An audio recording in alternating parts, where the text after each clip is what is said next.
இந்தியாவை பற்றி தெரிஞ்சுக்கணுமா? சுவாமி விவேகானந்தரை பற்றி படியுங்க. இந்தியாவை நீங்கள் அறிந்து கொள்ள வேண்டுமானால் சுவாமி விவேகானந்தரை படியுங்கள். அவரிடம் எல்லாமே ஆக்கப்பூர்வமானவை. அவரிடம் எதிர்மறையாக எதுவும் இல்லை என்று கவியரசர் ரவீந்திரநாத் தாகூர் கூறினார்.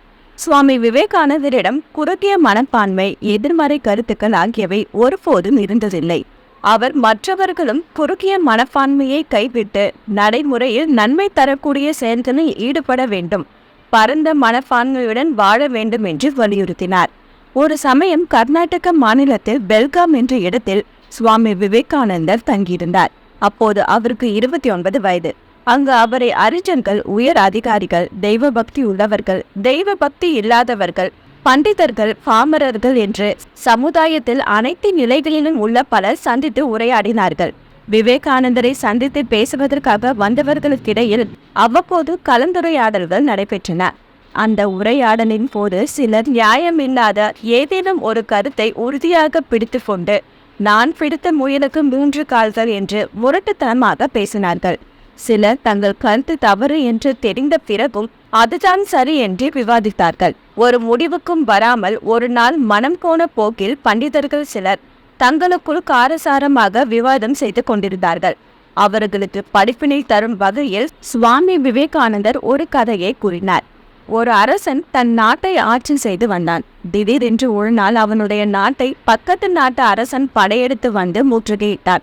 உடனே அரசன் எல்லோரையும் அழைத்து, பகைவர்களின் படை விரைந்து வந்து கொண்டிருக்கிறது, அவர்களை எப்படி எதிர்கொள்வது, இப்போது நாம் என்ன செய்யலாம் என்று ஆலோசனை கேட்டான்.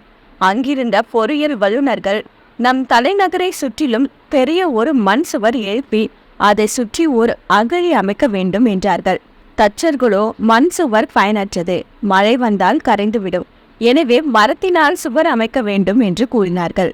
இதை கேட்ட தோல் வேலை செய்பவர், இரண்டும் பயனற்றவை, தோளால் தலைநகரத்தை சுற்றிலும் சுவர் அமைப்பது போன்று பாதுகாப்பானது வேறு எதுவும் இல்லை என்றனர். அப்போது கொள்ளர்கள், நீங்கள் சொல்வது எதுவுமே சரியில்லை, இரும்பு சுவரை போன்று ஒரு பாதுகாப்பை வேறு எதனாலும் தர முடியாது, இரும்பினால் தான் மதிர்ச்சுவரை கட்ட வேண்டும் என்று கூப்புரலிட்டனர்.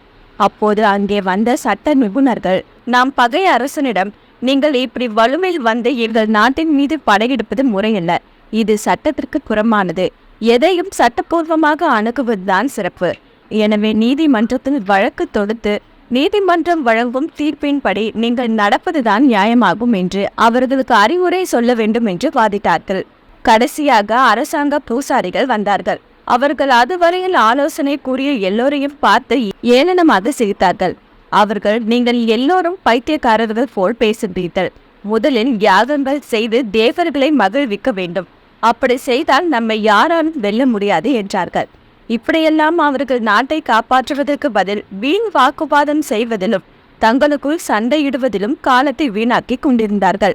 இதற்குள் பகை அரசன் புயல் போல் தன் படைகளுடன் தலைநகரத்திற்குள் புகுந்தான். அவன் எந்த எதிர்ப்பும் இன்றி மிகவும் சுலபமாக தலைநகரத்தை கைப்பற்றி அதை இடித்து தரைமட்டமாக்கினார். நம்மில் பலர் இப்படித்தான் நடந்து கொள்கிறோம் என்று சுவாமி விவேகானந்தர் கதையை சொல்லி முடித்தார்.